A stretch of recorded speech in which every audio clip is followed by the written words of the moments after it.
again. So, my name is Peter Steves, and it's my privilege to be the director of the DePaul Humanities Center. I'm pleased to welcome you to the 6th and final installment in our Year of the Fake series tonight, as we investigate what it means to be truly sick and truly well. We first begin, as we always begin here at the Humanities Center, by acknowledging the traditional territory upon which we gather this evening. Long before Europeans arrived, varied and numerous native people sought to walk gently on this land. They offered assistance to the first European travelers to this territory, sharing their knowledge for survival and living a good life. Among others, the Potawatomi, Ojibwe, Miami, and Illinois inhabited now what is part of Chicago. While we here today have no power to honor the treaties that were signed, we do recognize that these treaties were brokered under some duress and deception.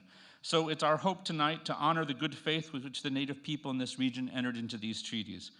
As Potawatomi Chief Matea is purported to have said at the signing of the 1821 Treaty of Chicago, quote, "This is a small piece of land, and if we give it away, what will become of us? The Great Spirit, who has provided it for our use, allows us to keep it. We should incur his anger if we bartered it away. If we had more land, you should get more. But our land has been wasting away ever since the white people became our neighbors, and now we have hardly enough left to cover the bones of our tribe." In solidarity with Chief Matea, we recognize the history and legacy of this subjugation, as well as the enduring presence today of Native Americans among our faculty, staff, student body, and community. And it's thus that we seek a new relationship with the original peoples of this land, one based on true respect, as we also reaffirm our general and driving dedication to finding ways, both institutionally and personally, for the work that we do at the Humanities Center, to be a model of what it means to be dedicated to making our society a more enlightened and just place for everyone in our community. So I'll be introducing our two special guests in a few moments, but before that, just a couple of things. First, I'm sorry to say that Erin Lee Carr, who was planning on being here tonight to talk about her film that we just enjoyed, is unable to make it.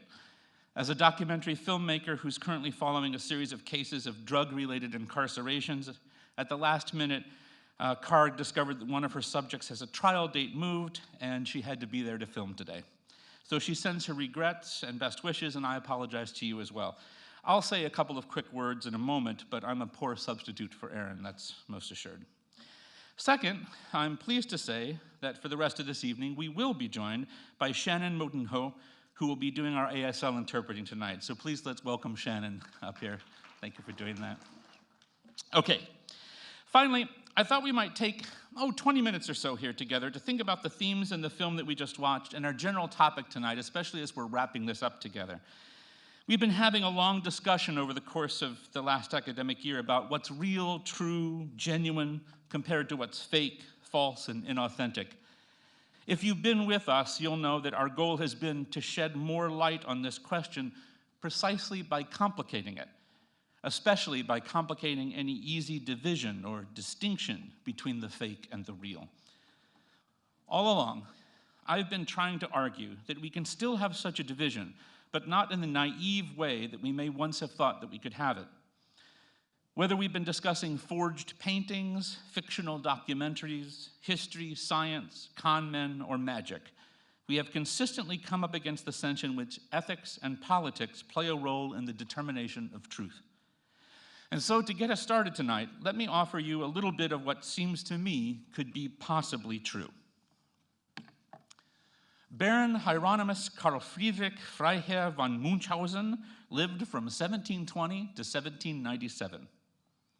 Fighting on the side of the Russian aristocrats in the Russo-Turkish War in the mid-18th century, Munchausen eventually became famous in German circles for his dinner parties and the outlandish tales he would tell post-retirement about his exploits during the war, claiming responsibility for hyperbolic acts of heroism and generally unbelievable escapades.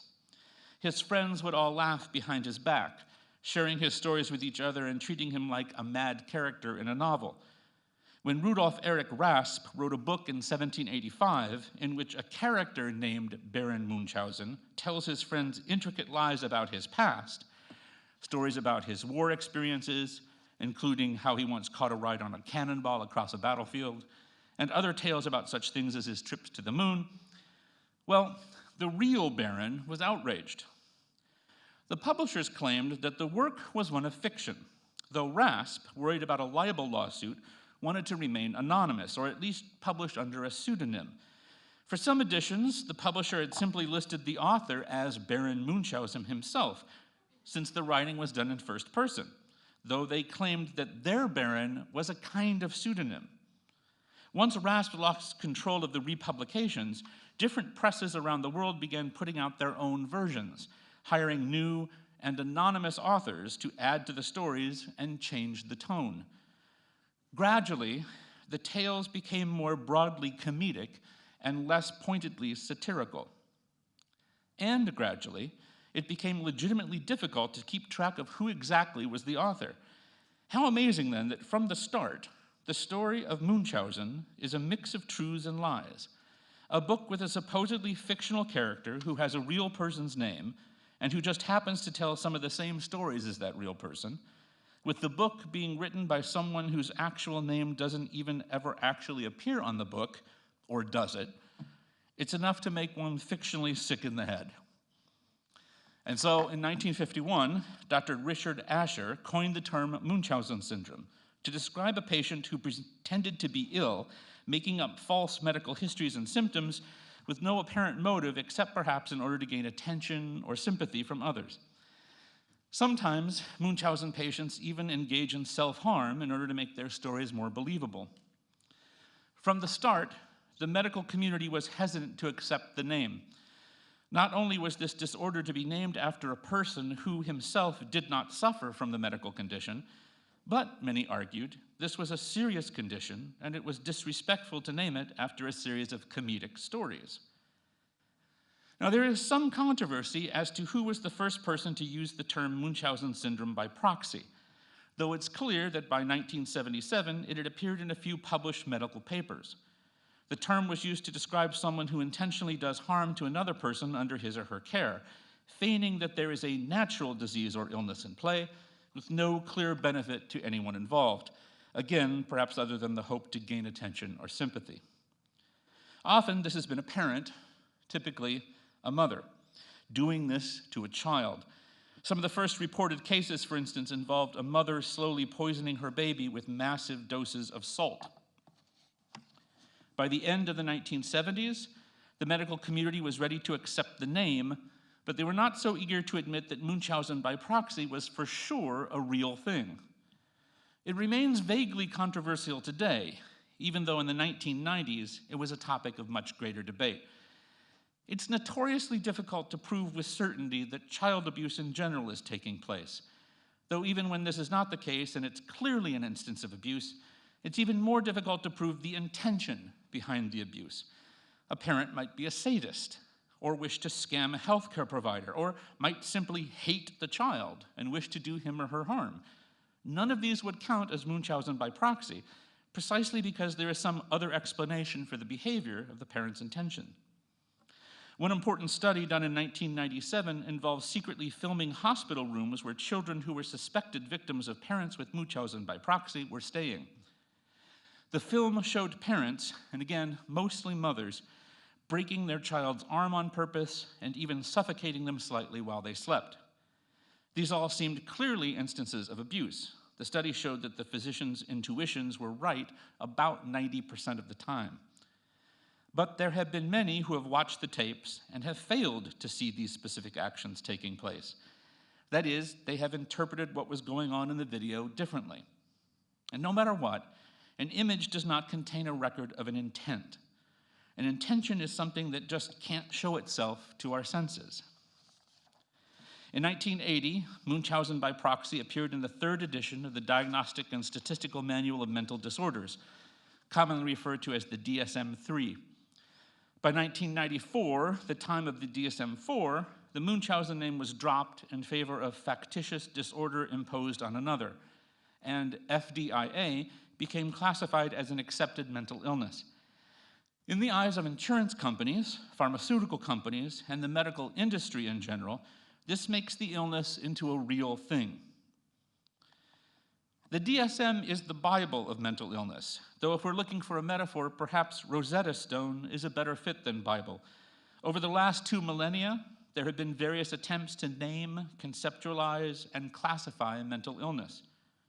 The idea behind the DSM was to take that history into consideration and then try to fix some of the problems being more thorough and scientific.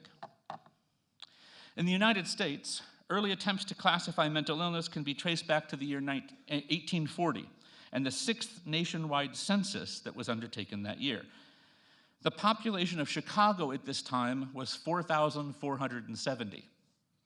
The population of the entire nation was just over 17 million, including nearly 2.5 million slaves. The 6th census was the first to ask the question of how many insane or idiotic people were living in each household. And the results showed that roughly 1% of the US population fell into these categories. Soon after the census was complete, however, it came to light that in many cities, the entire African American population had been counted as insane. Interestingly, this was more typically the case in the North, in non-slave-holding cities. Over the course of the next 2 decades, up through the start of the Civil War, this statistic was used by Southerners to suggest the civilizing and therapeutic consequences of slavery. Clearly, the data suggested that without being under the yoke of white control, African Americans would all go crazy on their own. Best for everyone involved if slavery would remain intact, right? Even at the time, certain voices cried out that something had gone wrong. The data was skewed. John Quincy Adams called for a review of the procedures, but the results were accepted and validated by the US federal government. 8 years after the 10th US Census in 1880, Frederick Wines wrote a 582-page book entitled Report on the Defective, Dependent, Delinquent Classes of the Population of the United States. Expanding on the insane and idiotic choices, Wines identified 7 possible categories of mental illness, which included epilepsy, melancholia, and uncontrollable cravings for alcohol. In 1917, the American Medico-Psychological Association, soon to be renamed the American Psychiatric Association, listed 22 separate mental illnesses that could be diagnosed with certainty. And during World War II, the US government wished to focus on treating soldiers with mental illness. And so Brigadier General William C. Menninger, who was also a psychiatrist, created Medical 203, which was an official US Armed Forces classification scheme. In 1950, the APA adopted Medical 203 as the framework on which the very first diagnostic and statistical manual of mental disorders was to take shape. And when that DSM-IV came out in 1952, it listed 106 official mental disorders. Now, one of those disorders, of the 106, was homosexuality, described as a form of sociopathic personality disturbance. In fact, the first 3 iterations of the DSM all contained references to homosexuality in some problematic way. Up until 1974, homosexuality was considered to be a full-fledged mental disorder. The 7th printing of the DSM-II in 1974 downgraded being gay to a mere sexual orientation disturbance. Multiple versions of the DSM-III, however, still referred to homosexuality as a distress of some kind. It wasn't until 1987 that references to homosexuality in any negative light were finally removed from the DSM. So the fact that being black or being gay were both once considered a form of illness should give us pause, of course, but it would no doubt be foolish to conclude that there's no point to this classification business. Better instead to be reminded that everything we do has complicated ethical and political origins, as well as repercussions. Still, the fact that it's usually women, and especially mothers, who are diagnosed with Munchausen by proxy is likely not unimportant. And the fact that it's mothers doing the one thing that a patriarchal society demands they never do, namely reject their fundamental job as nurturers and caretakers, as pure Madonna figures, at least when they're away from their men, this should make us worry. The patriarchy defines the normal woman to be child-centered, a baby machine, and a free daycare center. A woman who is the opposite is thus abnormal, sick, and in need of treatment. It sounds frighteningly misogynistic. If we ask ourselves whether Munchausen by proxy is real, we should not let the entire matter hang on whether or not it appears in a book, of course, or even whether or not we could ever hope to uncover the true intentions of a mother poisoning her child. It's very difficult to ascertain someone's intentions. But this, by the way, is usually only a problem in certain branches of ethics. We try to find the intentions of another person to determine if he or she acted in a moral way. The fact that there's a methodological overlap between ethics and psychiatric medicine here should not be taken lightly. So yes, it's difficult to know another's intentions, but we might also think that the problem really stems from the fact that we've only been talking about mental illnesses, at least so far, and the mind is such a tricky thing. After all, there doesn't seem to be a lot of controversy about diagnosing whether or not you have kidney stones. But the fact of the matter is that it's probably the case that there is at best a spectrum at work here. A kidney stone seems at first glance more objective a sickness than Munchausen by proxy. And yet, as someone who has had 3 full-fledged kidney stones, I unfortunately have more experience than I would like on this topic. Apart from those 3, which now are part of my official medical record, I have multiple times gone into the hospital emergency room with what clearly feels to me to be kidney stone pain, only to be told that this time what I have is gravel or sand, which apparently is just the name for smaller stones that don't show up as clearly on the CT or ultrasound equipment. One instance of my sand, however, hurt a lot more than one of my stones, and it produced more blood in my urine, too. I count it as my 4th stone, even if my medical record doesn't. So do we really think that cancer, or heart disease, or autism, or a particular sexual orientation are really so fundamentally different? Do any of these categories truly point at one singular thing, and either you have that or you don't? Do we really think that these are not concepts that have been made up to serve a purpose? That they're concepts that cover a whole lot of ground, generally pointing to some huge and amorphous spectrum? Biologists and environmental scientists are quick to point out that there's no such thing as fish or weeds. These are folk categories, they say. They don't denote anything real in nature. But we've been conned if we think that tuna and dandelion are really any different. There might be slightly greater specificity involved, but there's exactly the same mentality and social construction, the same philosophical activity of carving up a malleable world by the use of concepts that then do work for us. There is, as we have seen, a sort of pragmatism at work, but more than this, we must always ask, pragmatic toward what end? Once we have that concept, we start to forget the origins of that concept. We suppress the fact that it arose from actual experience at a particular time under a particular worldview. The concept thinks for us, and we move forward unthinking toward a life on autopilot. The little decisions we make in life and the fundamental ways we see the world get shaped by these concepts and the power structures that they support. In other words, it's not just big pharma and insurance companies that keep our current medical institutions the way that they are, but also the fact that in our small personal interactions, we have adopted the worldview of these institutions, and we do their bidding without thinking about it. Governmentality, as Foucault argued, creates the bureaucratization, as in the case, for instance, of Obamacare. Biopower controls our lives as physical entities, as in the case of the education we get about what it means to be healthy, or our conception of hygiene, for instance. But capillary power is often the most insidious sort of control. When you say your head is starting to hurt, and I say to you, oh, you should take some Tylenol. Or when you say you've had a headache for 24 hours now, and I say to you, gosh, you should stop by the campus clinic. These are instances of what Foucault terms capillary power. We are doing the bidding of the larger centralized system on a smaller, decentralized, personal scale. As a system of political power mixed with a system of knowledge, these epistemes of the day employ concepts, we end up using them without much thought, thus resulting in our views of what is real and what is not, as well as a moral system that defines good and bad, and aligns goodness, usually, with being normal. And the stakes are high.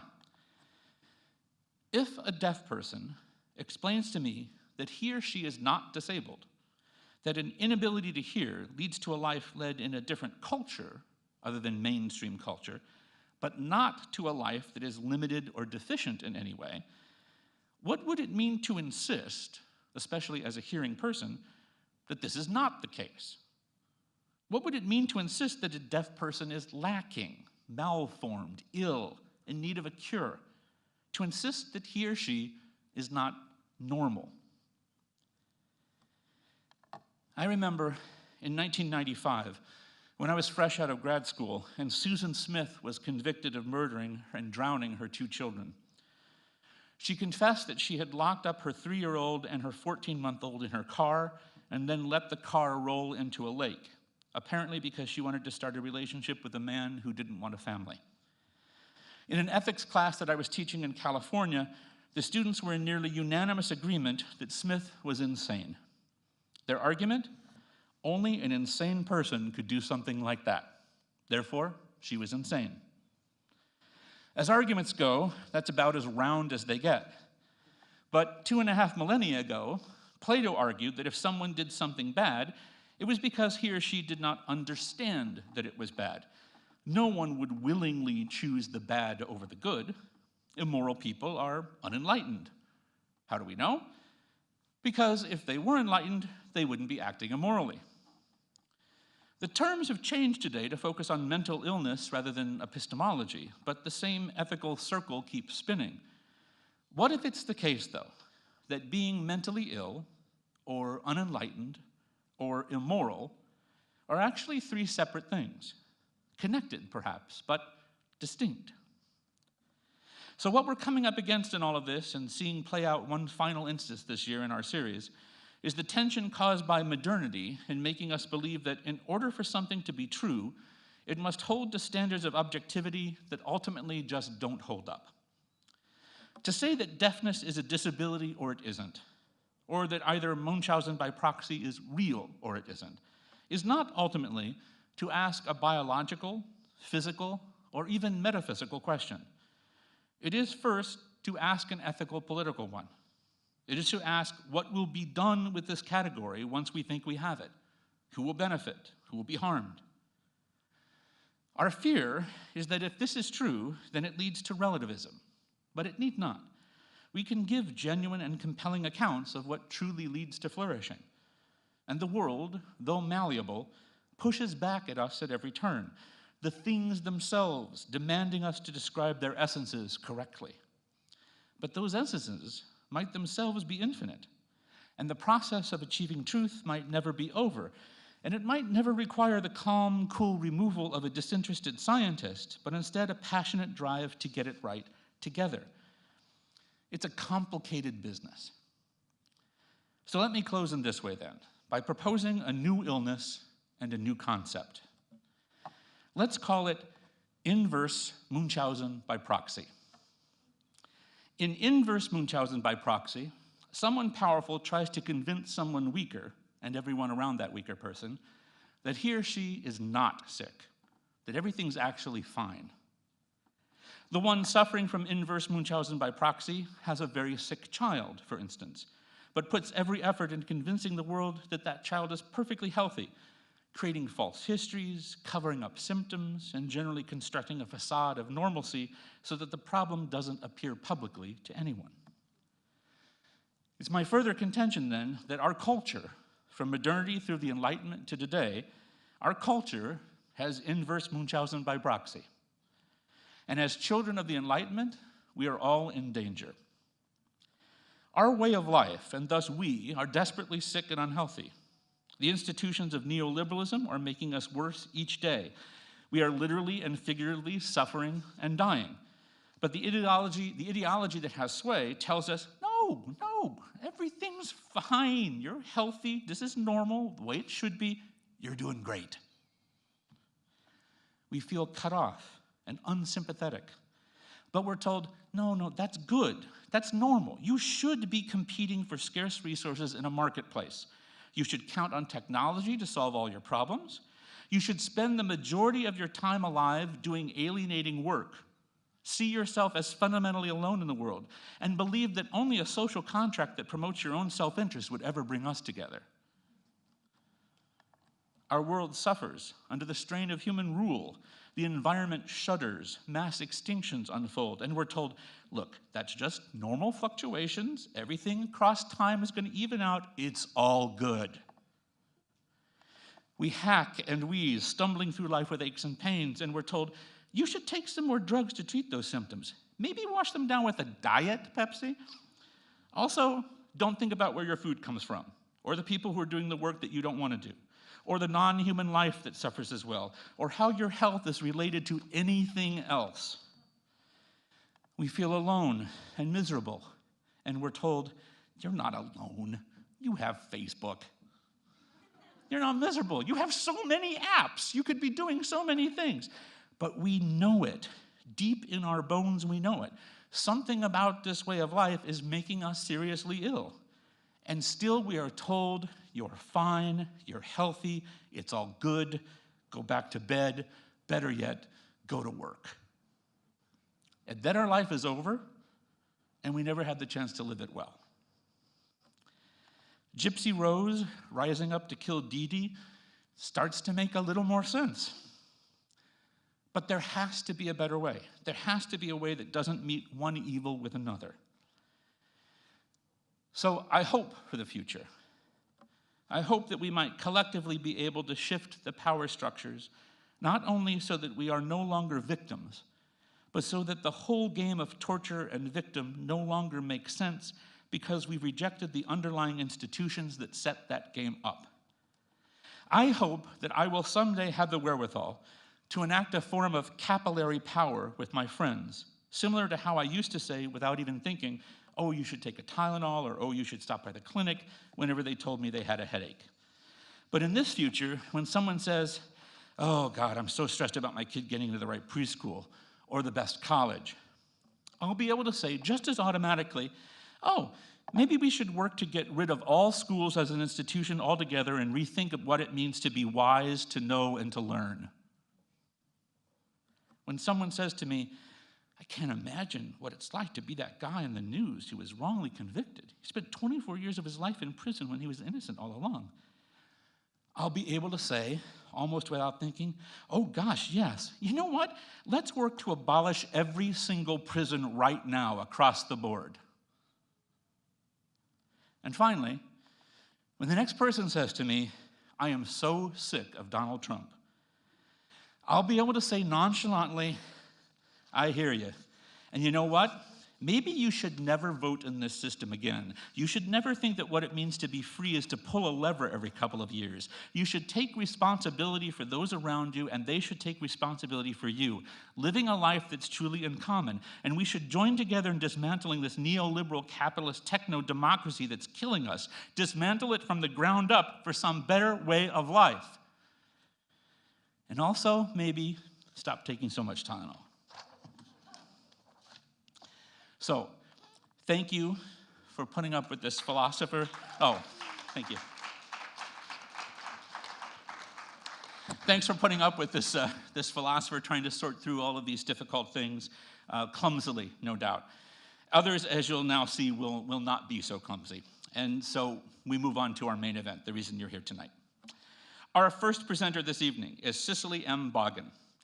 Now, Cicely is an advocate for deaf rights, deaf equality, and deaf education who received her BA in interdisciplinary studies with a concentration in elementary education from Northeastern Illinois University. Next fall, she's starting her master's in deaf education at Gallaudet University, a prestigious school with more than a 150-year-old history of offering education for the deaf community. Cicely, in fact, has long advocated for better education for deaf children. As a member of ARMED, that's Adult Role Model in the Education of the Deaf, she provides workshops and lectures on self-empowerment and self-advocacy for deaf students all across Chicago. She's also an active member of DeVia, a group of deaf artists focusing on creating art that expresses the experience and struggles of deaf people. In fact, it was watching Cicely perform her poetry that first brought her to my attention, and I'm pleased to say that we'll all get the chance to see some of that tonight as well. So friends, please join me in welcoming to the stage, Cicely Boggan.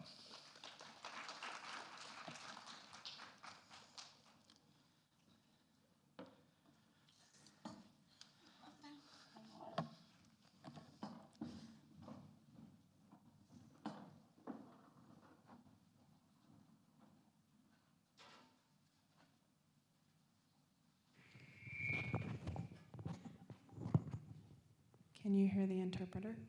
Okay, ready. Thank you so much, Peter. Thank you. Hello, my name is Cicely Boggan. Sign name is like this, and I wanted to open by sharing with you a poem that I wrote a long time ago.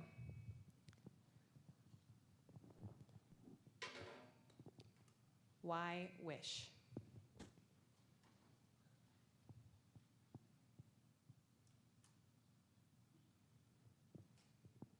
You and I stand there and watch the waves crash, and you tell me, I wish you could hear that. You and I sit on a swing and watch the birds and the trees, and you turn to me and you say, I wish you could hear that.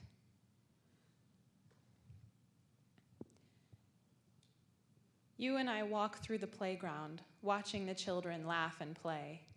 You turn to me and say, I wish you could hear that. Stop. That water, I can hear it. The bird singing, I can hear them too. The children laughing, I can hear them. Because my ears are my eyes. I wish you could see that.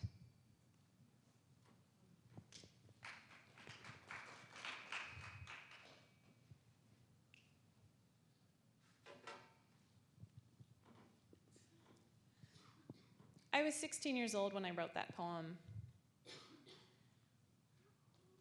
Now, who am I? I'm obviously a deaf person, but when I really started figuring out my identity, I noticed the responses that people would say to me over the years, and a lot of them were very negative. And I wondered, why do people feel sorry for me? What is that? If they ask me how I'm doing, I reply that I'm fine. One time I was applying for a summer job and I sat down for the interview. And of course I told the person, oh, excuse me, I'm deaf. So I started writing down on a piece of paper. And they wrote down on my profile, disabled. I saw it on my profile. They wrote the word disabled.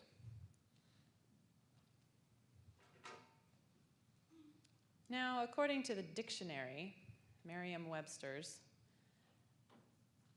the definition of disability is as such: a physical, mental, cognitive, or developmental condition that impairs, interferes with, or limits a person's ability to engage in certain tasks or actions or participate in a typical daily activity and interactions. But this isn't me. You know, if you look at who I am, I have a BA from Northeastern University. I'm going to Gallaudet for my master's this fall in deaf education.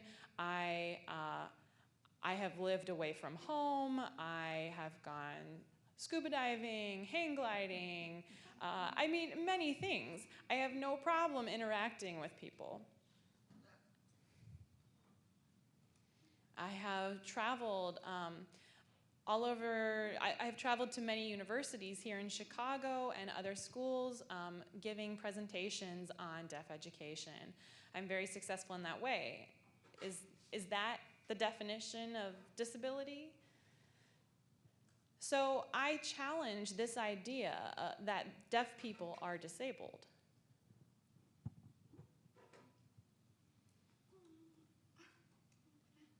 Now, I recognize that I have a disability, but I don't accept that I am disabled, and I understand that can be confusing. So let me try and discuss that here.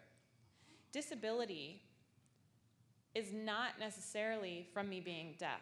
Disability is put onto people like me by society's actions. I think of it like this toy. You might have played with this when you were a kid.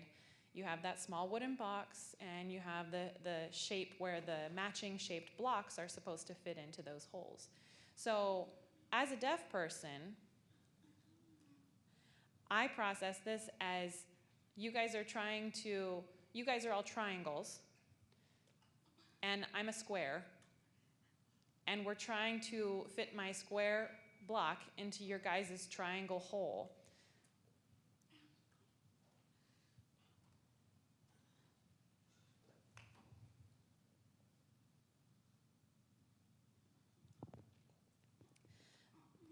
Really, this world is designed by able-bodied people for able-bodied people.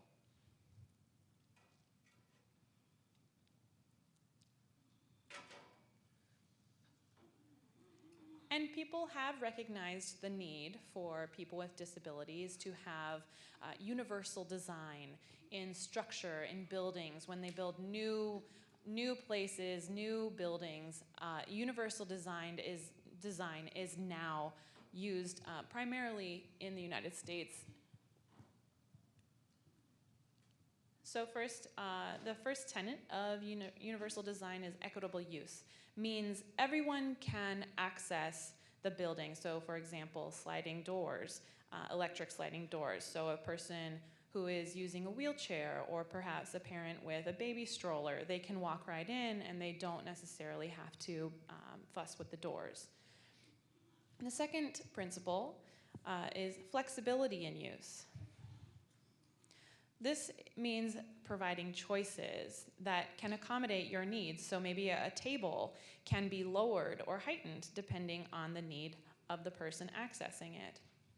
The third principle, simplicity and intuitive use.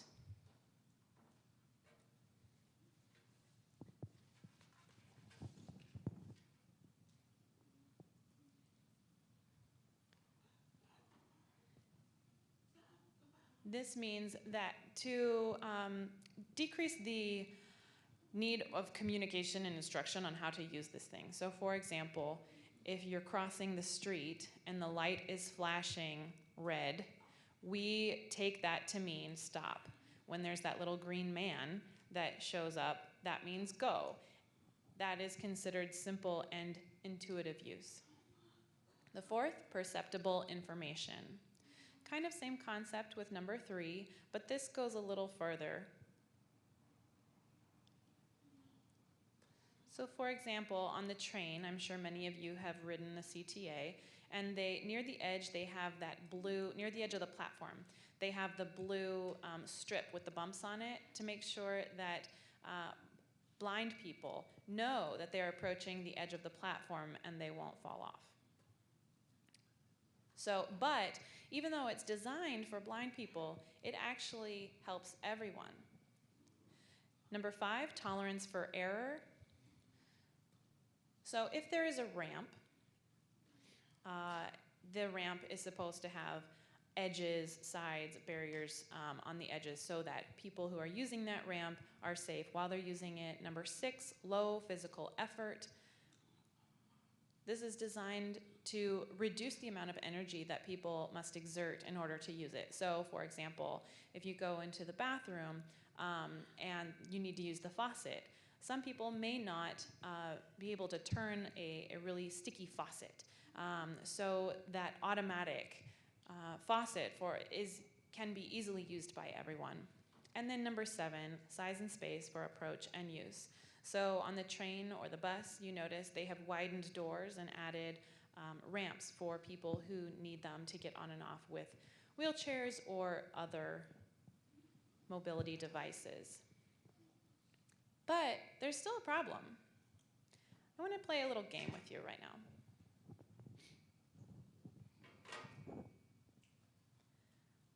So here's a picture of people with various abilities. Which one is deaf? You can obviously see which one might need the ramp. Which one might need the ramp, do you think? The person in the wheelchair, obviously, right? Which would need Braille? The person with the white cane, right? That's pretty obvious. Now, which would need the sign language interpreter? Right? You can't tell because just from looking at someone, its deafness is kind of an invisible disability.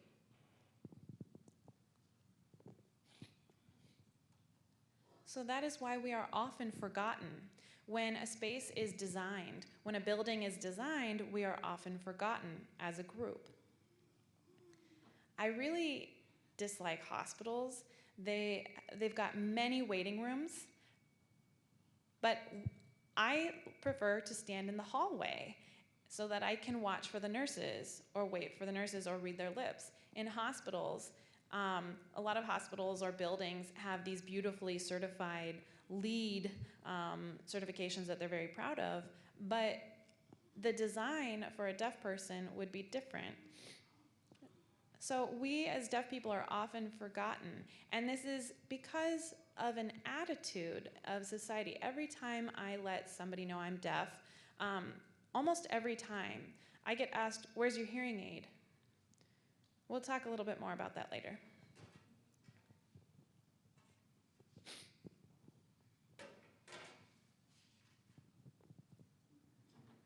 Okay, so help versus resources. They're very different. You know this famous quote, "Give a man a fish, he eats for a day. Teach a man to fish, and he eats for a lifetime."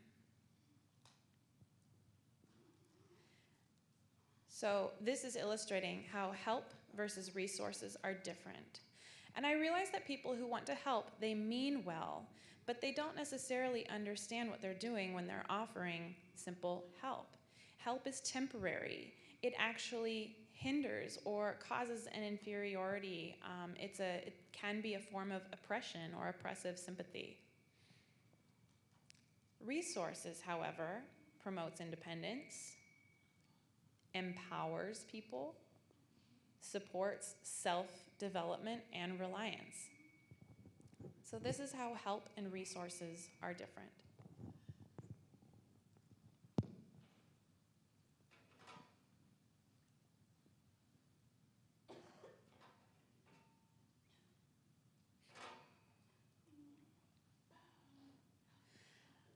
I know some people think, well, but you can't hear on the phone. We have video phones with interpreters ready through that relay system. Okay, but what about a business meeting? We can hire a sign language interpreter.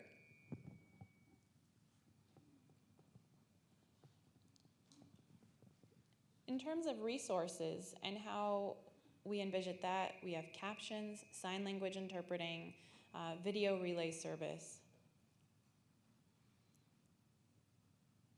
Those resources are what accommodate us. The resources act kind of like an enzyme. So resources or accommodations remove or reduce barriers, just as enzymes do. Resources help us connect with people. So suppose if I asked Shannon, the interpreter, to actually stop talking right now, who has the advantage?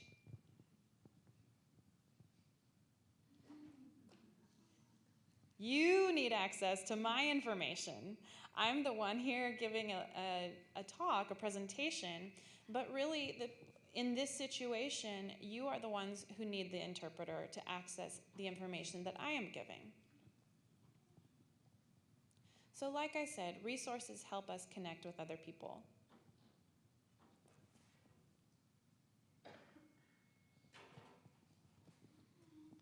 So why do we have this negative stigma? There is a long history behind it. Way back when in Greek history, Aristotle said that deaf people cannot be educated, they cannot learn, they are incapable of it because they are deaf. You have to be able to They have to be able to hear and talk to other people in order to be educated. Now, the Greeks were also very, very proud of their Greek language. It was the top language in the whole world. And if you didn't speak Greek, you were considered a savage, basically a barbarian or just as good as an animal. So deaf people were equated with barbarians.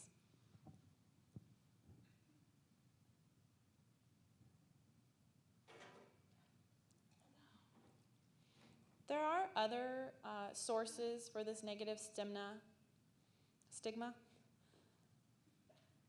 In the Bible, the Old Testament actually says very different things than the New Testament does about disability. In the Old Testament, the attitude was generally positive, or at least neutral. This said not to exclude deaf people, not to abuse them, not to be cursed, because God has a plan for them. Treat them as equals. However, in the New Testament, Jesus shows up, and he's curing lots of people of various diseases and evil curses and demons, and deafness was lopped in with all of this, and the negative stigma began.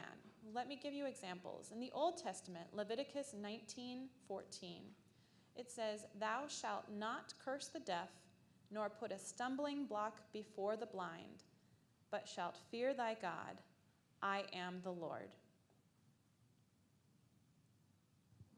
Versus the New Testament, Mark chapter 7, verse 37, is very negative. It says, "They were utterly astonished, saying, He has done all things well. He makes even the deaf hear and the mute speak." So that positive became a negative between the two testaments. And unfortunately, these historical sources of stigma have lived on till today. And just like Peter was mentioning, these institutions where we take on the capillary power and recreate them is what we still do today.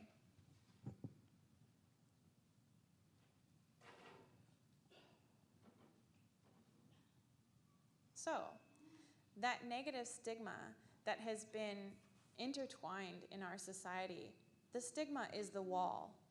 I believe that we can work together to break down that wall. But so far, the hearing world only has suggested that deaf people jump over the wall to their side through speech therapy, through hearing aids, through cochlear implants, etc. Hearing people never want to jump over the wall to the deaf side because that takes money, that takes energy, that takes time investment. But to fix us, asking me to become a hearing person is like asking me to become white. I was born black. That's who I am. That's part of my identity. I was born deaf. That's who I am. That's part of my identity. If I became hearing, that benefits you. That's for your benefit. And so I suggest that we find a way to reject the system, to break down the wall so that we can connect with everyone. Thank you.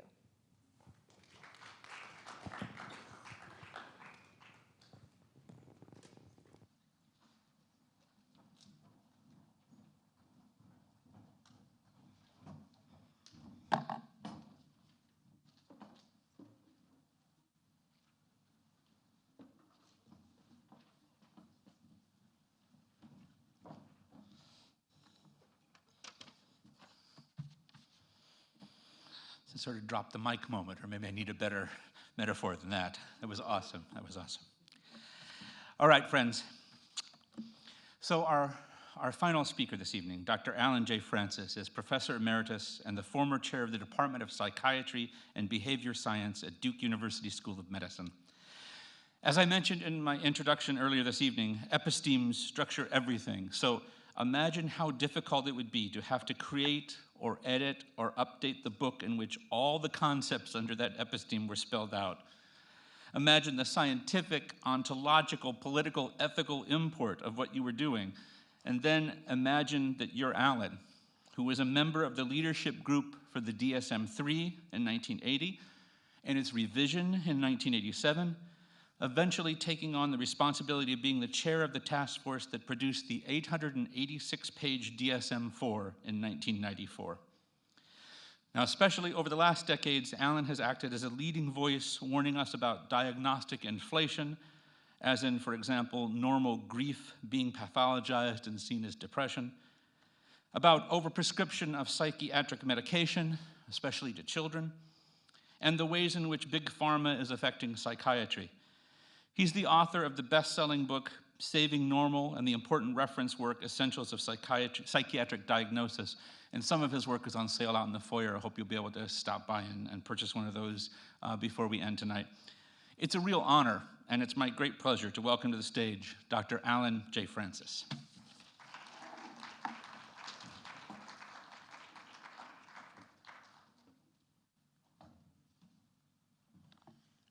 I agree with everything Peter says about psychiatry and disagree strongly with one thing he said about politics.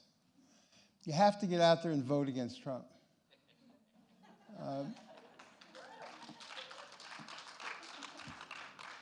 I think Peter's making a fundamental error there. There's a big difference between the greater evil and the lesser evil. And Trump is a tremendous threat to American democracy. He's a threat to the survival of our species and civilization, particularly through global warming. And I think you can hate the system, but still see the distinction between the two.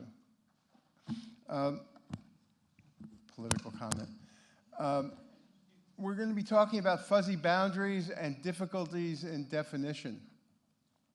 But I don't want you to go away thinking this is just a problem of psychiatry. It's a problem of all of medicine. The terms we use glibly, like disease, illness, normal, mental health, mental illness, these terms are very difficult, impossible to define in any way that really works. I've written one of the definitions of mental disorder. I've reviewed about 50.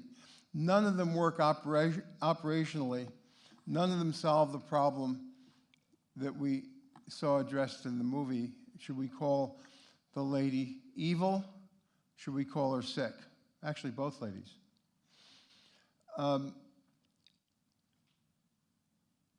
There's a kind of dumbing down, inflation of disease, not just in psychiatry, but in all of medicine. There's a recent change in the definition of hypertension that makes about 20 or 30 million more Americans have high blood pressure. The definition of osteoporosis means that most women in their 60s get a diagnosis because their bones are no longer the same as the standard group of women in their 20s. The definition of glaucoma is expanded. The definition of thyroid cancer, breast cancer, prostate cancer. There's a systematic enterprise-wide effort on the part of, you'll like this term, the medical industrial complex, to increase the realm of disease and reduce the pool of normal into a small puddle. And since there aren't clear operational definitions, it's very easy to make mistakes in several different ways. And the cruel paradox is that we're criminalizing the mentally ill at the very same time that we're medicalizing people who are essentially normal and also medicalizing behavior that's bad or even evil. And I'll go through the stages of that and then finally make a few comments about the wonderful documentary. The criminalization of the mentally ill is a horrible, barbaric, shameless, shameful aspect of our society. About 60 or 70 years ago, the severely mentally ill were often kept in snake pit hospitals. Now they live in dungeon prisons or in back alleys. We've closed about 600,000 beds. We have very few beds left in psychiatry. We now have 350,000 severely mentally ill in prison and 250,000 on the streets, homeless. They do terribly in both situations. They tend to be the most vulnerable prisoners. They're kept longer. They often get solitary confinement, which can drive anyone crazy. Certainly has a terrible effect on people who start out with mental. If you visit a prison, by the way, you have one of the biggest psychiatric facilities in the world in Cook County Prison. And if you visit a prison, you'll see cell after cell smeared excrement, people in solitary confinement. Most of the crimes are trivial crimes caused by lack of treatment, lack of housing. The way this happened was in the 50s and 60s, new medications became available that could effectively treat people as outpatients who previously might not be able to function as outpatients. There were exposés about the snake pit conditions. There was a civil rights movement for the mentally ill, and a wonderful innovation triggered by the Kennedy family, who had had a terrible experience with mental illness, partly self-induced, unnecessary lobotomy on one of Kennedy's sisters. But the system was meant to radically reduce the number of people in hospitals, provide treatment and housing in the community with medication. This system is not rocket science. It works almost everywhere in Europe. If I were severely ill, I'd love to be a patient in Trieste. That'd be my favorite place. And almost every country in Europe has adequate to excellent treatment. We in the United States are now probably the worst place in the world to have a severe mental illness because you're so likely to be homeless or in prison. And this happened because of the Reagan administration. The funds that had been provided for community mental health centers were transferred in block grants, exactly what Trump wants to do now with Obamacare funds. Block grants to the states. The states closed the hospitals without providing the continued treatment to the patients.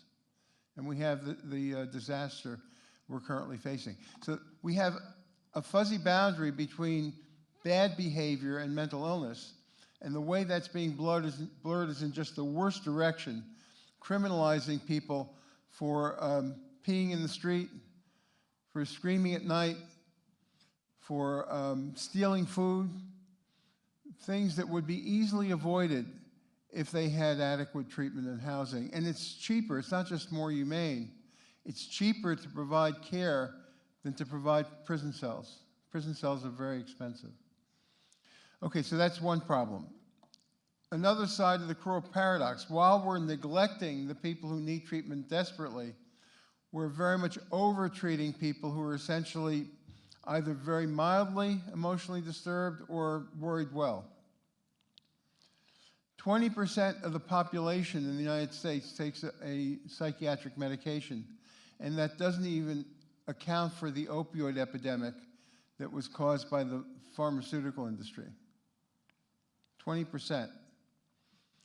About 12% of people take an antidepressant. And if you consider women over 40, that number goes up to 25%. About 6-7% of kids are taking medicine for ADHD. And we know that this is often wildly overdiagnosed by the very simple fact that studies in 5 different countries with millions of kids have shown that the best predictor of getting a diagnosis of attention deficit disorder is your birth date. The youngest kid in the class, especially a boy, is almost twice as likely as the oldest kid in the class to get a diagnosis. We've turned immaturity, we've turned childhood into a disease. Antipsychotic drugs are wildly overused, especially in nursing homes, often because they're understaffed. And if someone can't go to the bathroom, they look agitated, and the way to quiet them down is to give them medication, which actually shortens life. Kids, especially poor kids and foster kids, receive antipsychotic drugs they don't need or shouldn't be getting without clear indication, merely because it's a way of behavioral control. The benzodiazepines, the anti-anxiety drugs, probably shouldn't be on the market at all. And tragically, they're given preferentially to older people where they cause the most damage. 3 times more likely to get it as you get elderly, even though it creates memory impairment, confusion, often falls, and falls can be life-threatening in elderly people. We have a pattern of people receiving medication with very flimsy indications. 80% of the psychiatric medication is given by primary care doctors. The primary care doctor usually has less than 10 minutes to spend with the patient. He's heavily influenced by the drug salesperson who's just preceded the patient visit. The easiest way to get the patient out of the office is to give a pill. Many of these pills are difficult to stop once they're started, particularly true of the benzodiazepines, also true of the antidepressant drugs. Most people who start a medication in a primary care doctor's office have transient problems that will go away on their own. But once you begin the pill, if you get better because of tincture of time or placebo effect, you don't know that. You're likely to misattribute the benefit to the pill and stay on it for unreasonably long periods of time. So we have this crazy situation. We're criminalizing the severely ill by not giving them medication, not giving them housing. At the same time, we're medicalizing the normal or people with mild disorders that would do better in psychotherapy or just with watchful waiting and the passage of time. The third confusion is between mad and bad, between mental illness and bad behavior. Donald Trump is constantly being misdiagnosed as having a mental illness. That underestimates how dangerous he is. It also is a stigma on the mentally ill. That most mentally ill people are well-behaved and well-meaning. He's neither. It's not an insult to the mentally ill when Trump is called mentally ill. It's not an insult to Trump when he's called mentally ill so much as it's an insult to the mentally ill. They don't deserve to be lumped with him. Tiger Woods or Weinstein have sexual misadventures, and the first thing that they claim is sex addiction, as if that's an excuse. Bad behavior shouldn't be confused with mental illness. In 20 states, including Illinois, rapists who've served their sentence can be condemned to a lifetime in supposed mental hospitals that are really prisons on the basis of getting a fake diagnosis of paraphilia. The US Constitution has always prevented preventive detention. One of the ways we distinguished ourselves from European countries was not allowing imprisonment unless the crime had actually been committed. Once you serve your time, say you're a murderer, you serve your time, the murderers in this film, they can't be put into a mental hospital at the end of their sentence, but a rapist can be. Again, it's confusing bad behavior with mental illness. The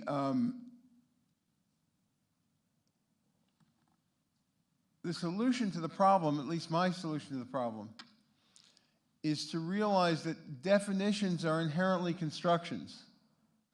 That these things don't exist in a real sense. They're concepts that we use. When the concept is useful, we should use it. When the concept isn't useful, we should try to find another way.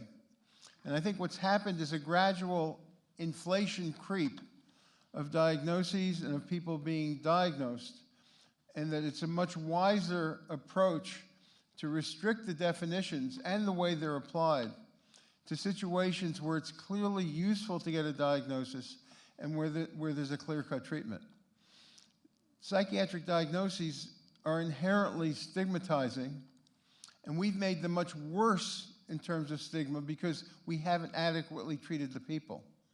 So that the concept of severe mental illness in people's minds now in America is much different than people living in Trieste. In Trieste, where the treatment's wonderful, where there are social clubs, where there's inclusion of the family, decent housing, the mentally ill aren't terribly stigmatized because they run a hotel, they work in 7 different cafes, they do most of the landscaping in Trieste, and they have a car service. So being mentally ill in Trieste doesn't seem like a big deal. They're citizens. We've excluded them, and when you exclude people by putting them in snake pits, putting them in prison, or relegating them to the street, it brings out worse behavior than they would normally have. The symptoms we see in patients in America are much worse than the symptoms would be, but for the way we treat them. So I'm for a system that has a very restrictive definition of mental illness, that takes seriously the responsibilities for treating people who are mentally ill, that doesn't loosely define Donald Trump or Tiger Woods or rapists as being mentally ill, and then we get to the movie. The diagnosis of Munchausen by proxy, or factitious disorder imposed on someone else, is in the system only because it had some clinical utility. But it shouldn't be carried outside the system, outside of clinical situations, as if it bears more weight than it really can carry. These terms are descriptions, they're not explanations. The notion that psychiatry can provide much wisdom about the motivations, or would be very useful in court in deciding what should be the proper disposition of the people involved. I find, and I've had a lot of experience in courts, I find psychiatric testimony in courts usually worthless and sometimes even harmful. I don't think that we will be able to plumb the depths to understand these 2 people. I have no idea how much the girl is faking it now, how much she's really more of an innocent victim who is seeking a freedom and did what anyone of us might do, how much she was a full participant with her mother in the events that had them get so many rewards, how much she's being honest now, how much she's not. Psychiatrists turn out to be very poor judges of lying. In experiments, the best judges of lying are DAs, cops, people who have a high base rate of lying in their experience. Psychiatrists tend to accept the views of their patients and tend to be very gullible. I would say that Munchausen's, we use that word, that Munchausen's by proxy should not ever be used as a way of avoiding guilt for a crime, the crime of child abuse. On the other hand, should it be mitigating? Maybe. Might be mitigating on the part of the parent or the victim of the Munchausen. I think that the way that this case was handled made perfect sense to me. There wasn't a lot of psychiatric babble, a little bit, but not much psychiatric babble about what was happening. The people took a common sense approach, saw that the behavior of the mother had been so terribly detrimental to the girl and that this was an important mitigating factor. I don't think I would want either of them to be seen so much in the context of having a mental illness, but rather that their behavior should be evaluated in a common sense way on their own terms. The fact that a diagnosis is in a manual doesn't necessarily mean that that diagnosis applies well in a legal situation or in a political situation. We have to fight Trump at the ballot box. We're not going to fight him with psychological name-calling. And the effort to see him as a narcissistic personality or as a delusional person or as demented, I think that kind of psychological name-calling has no impact. He doesn't even get upset by it. And that it's important that we use our psychiatric terms carefully in the clinical context and that we avoid the diagnostic inflation that comes when we take an inherently fuzzy concept and blow it up because the boundaries are unclear. Thank you.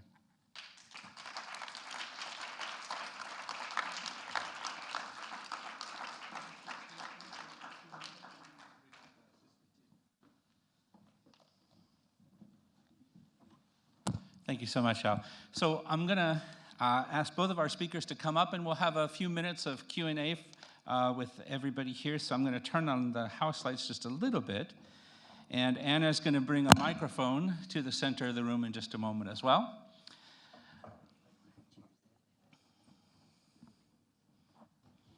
There's a chair for you.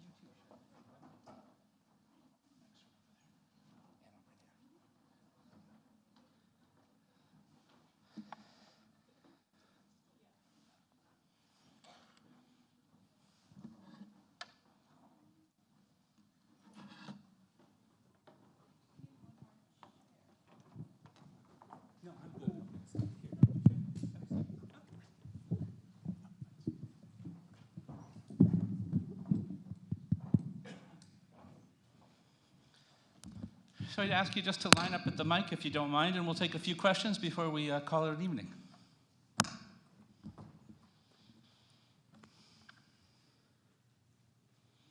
Bill, thank you. Hi, Peter. Thank you for your talks. Dr. Francis, I wanted to raise something, and I don't really want to get into one side of it, which is that I'm more on the side of my great colleague Peter on this voting question. But on the other hand, it seemed to me that you're a little bit in contradiction with yourself. And I haven't read your book. I have heard you interviewed on the radio about your book, and I do want to read it now, of course, because you said many thoughtful things. And I do think it's a very important contribution you make to make that distinction between mental illness and simply bad behavior, although, you know, don't we have to confront the fact that if you look at the history of the American presidency, you're looking at a history of pussy grabbers other than perhaps our one known gay president, Abraham Lincoln. But I suppose in a sense the problem is you didn't address what Peter said about capitalism.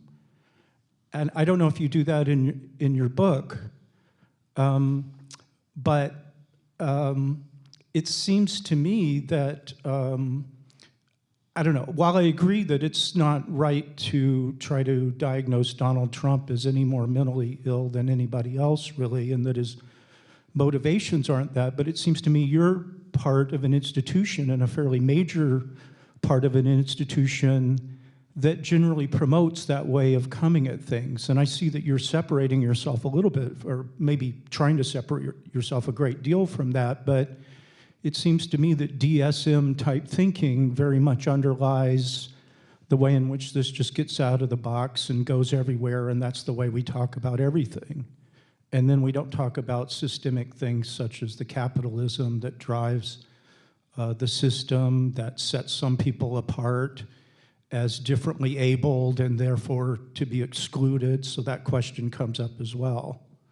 Okay, thank you. Well, I started writing the book about 2 years before Trump declared for the presidency. And the reason I wrote it was very much what Peter was saying about negative Munchausens, that there were societal delusions that were leading us to catastrophe. And global warming is an absolute catastrophe. Overpopulation.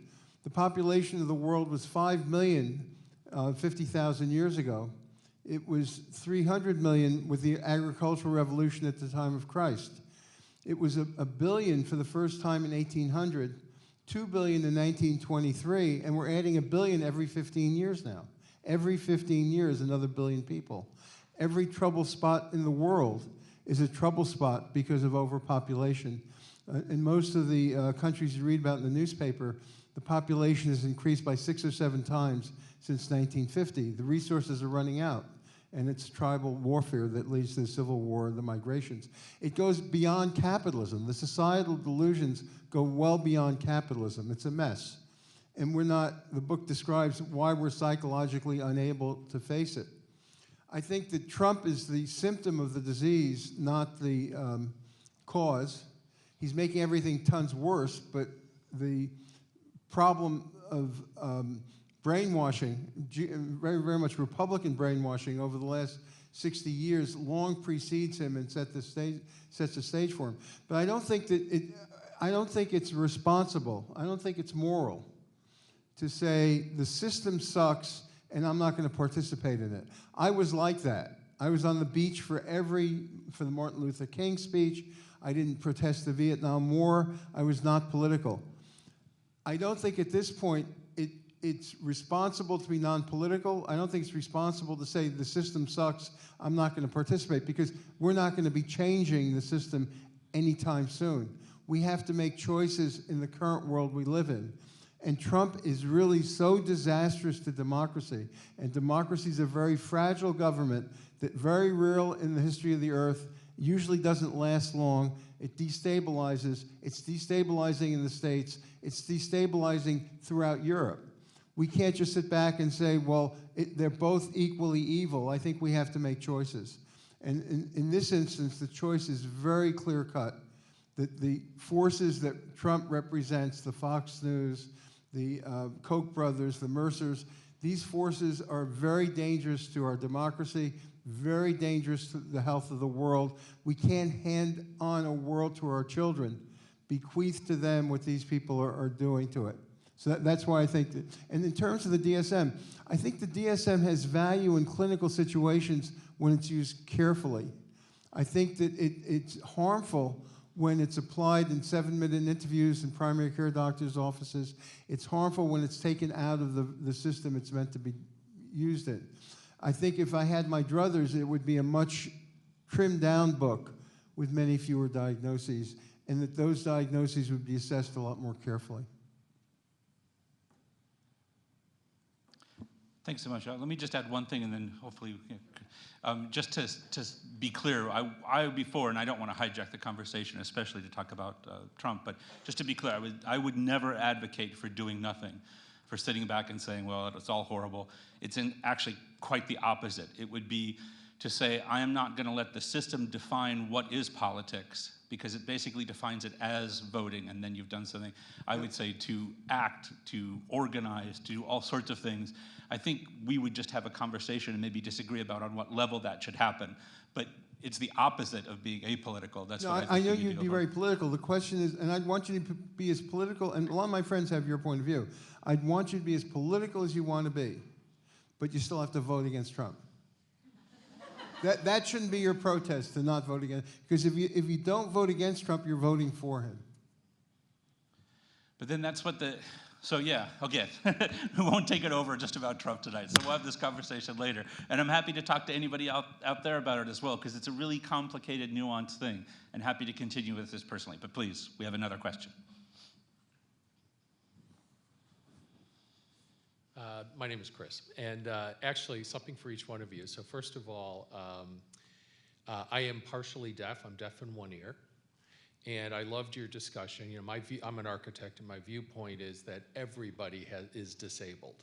And we are all only, if we're lucky, temporarily able. But in some point, some way, we all have some issue, whether it's temporarily, like we're pregnant, or we have a broken leg, whether it's we're bad at math, or whatever. Being deaf in one ear is actually something I consider a little bit of a superpower. If somebody told me they could fix that today, I might not do it, because I have the superpower of literally being able to turn a deaf ear on people. So it's actually quite nice sometimes. So thank you for your presentation. And as you know, what you were talking about is what is truth here today and what is real. It was an interesting conversation for me, because I peddle untruths. I am a photographer and I am an architect, and I create something out of nothing, something that doesn't exist in reality yet, and I create something to elicit a certain feeling that people don't currently have. So I create illusions, or this world of illusion, and by intention create something that's not yet true and may never be true. And so it's an interesting conversation to carry forth into my practice. So thank you for that. And my question for you is, with so much money flowing from the pharmaceutical industry into the politics, it alters what politicians are able to run, and it affects their ability to represent some of these issues that you raised. And I too think, it feels viscerally true to me that we are taking healthy people and making them sick by definition, right? Rather than by their actual condition. And so my question is if we have this what seems like an overwhelming, powerful lobby and Congress and politicians that are in this endless cycle, how do we break that when we don't have the selection of politicians to vote for that will fight that? It's Thanks. a terrible problem. The pharmaceutical industry spends about $250 million a year on lobbying. That's almost equal to the combined lobbying of the insurance industry and the energy industry combined. And they're not slouches when it comes to spending money. They are an enormous, you notice how everyone promises to do something and nothing's ever done about the drug industry? The drug industry at this point is marginally less ruthless than the drug cartels. That's not a joke. They are absolute criminals in terms of overselling their products, overpricing their products, pushing them through the FDA by creating fake consumer groups, fake a good word here, to lobby for useless drugs that they then charge a fortune for. The opioid epidemic was started by the Sackler family, who are the biggest philanthropists and in some ways the wisest philanthropists, but based on drug blood money. How do we do anything about this? It's a David and Goliath battle. It's probably a losing battle, but there have been a number of positive changes in recent years. I'll be speaking at 2 meetings in Europe this summer on overdiagnosis, medical conferences on overdiagnosis. The British Medical Journal is a wonderful medium for exposing overdiagnosis, and other journals. In the past, the medical journals and the newspapers have been shills for the drug companies. They're constantly talking about wonderful new discoveries, we're curing this, we're curing that. There's a tendency now to emphasize the opposite, that many of the drugs that are being prescribed are more harmful than helpful in the situations they're being prescribed for and terribly overpriced. It's a David and Goliath battle. If you take the budgets of all the groups that are trying to fight overdiagnosis, it's about maybe $10 million against $250 million being spent each year. But in this instance, you have to hope that right makes might. And you have to hope that finally there'll be a rebellion of taxpayers and patients. And enough. And will this happen? It won't happen under a Trump administration. So I don't think we're going to defeat the capitalist system in one fell swoop. It comes from working for those politicians who will be more reasonable, the Elizabeth Warrens of the world rather than Donald Trump. There's a difference between Elizabeth Warren and Donald Trump that's important, even if you don't like the capitalist system.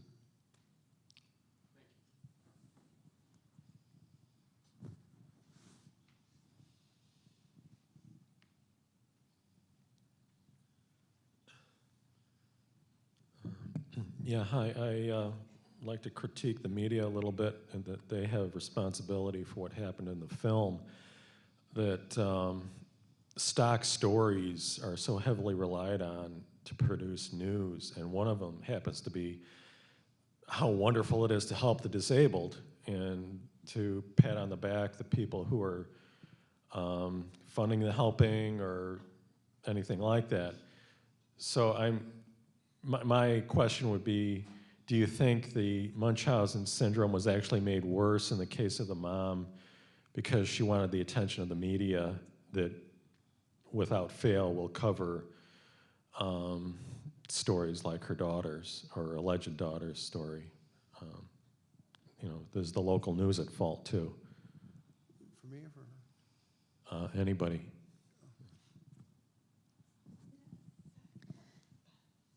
Yeah, I do feel that the media does feed situations like this, and in particular this, like that. I think that people get addicted to that kind of information, and then they want more and more and more.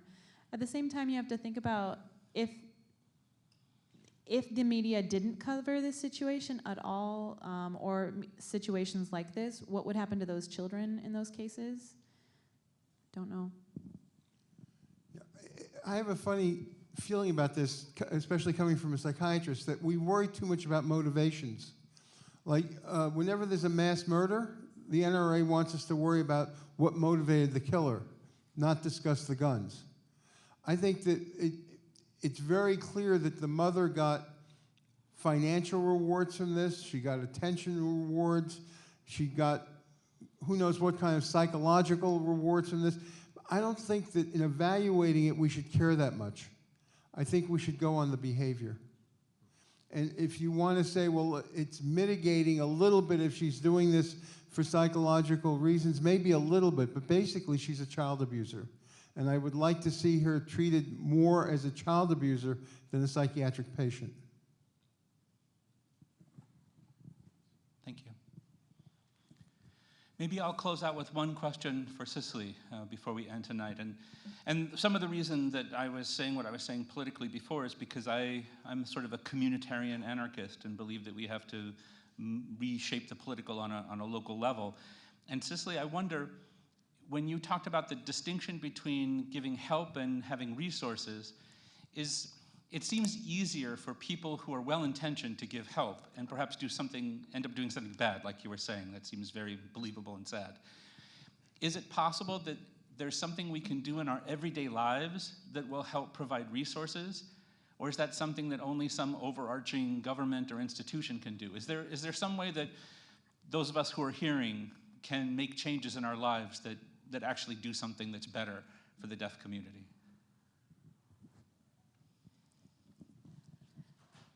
Really, it's hard because the government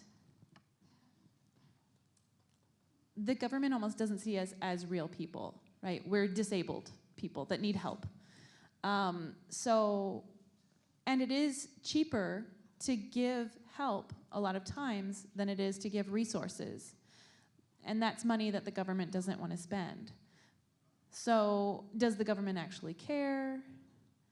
Cochlear implants and hearing aids might be cheaper in the long run, but they don't necessarily care the damage that it's doing to our community, to our bodies. They don't care, as long as it benefits their baseline in the end. So I don't know what the government could do to improve this. It's more the community, the local level would need to do something. They could do something on their own. Partner with hearing and deaf organizations. Partner with deaf people. Partner with people who understand deaf children are not helpless and don't treat them as such. We need to change how we teach deaf kids to become stronger people than they are right now. So it's more that community partnership, that community level. Thank you so much. It's been a great year, everybody. Thank you for being a part of it. As a philosopher, I'm happy that things are more complicated instead of solved. That means that we're actually doing something right together. I invite you to stick around and talk a little bit to our guests. Talk to me if you'd like, as is our tradition. And please join me in thanking our speakers once more, and thank you for coming out as well tonight. Thank you so much, everybody.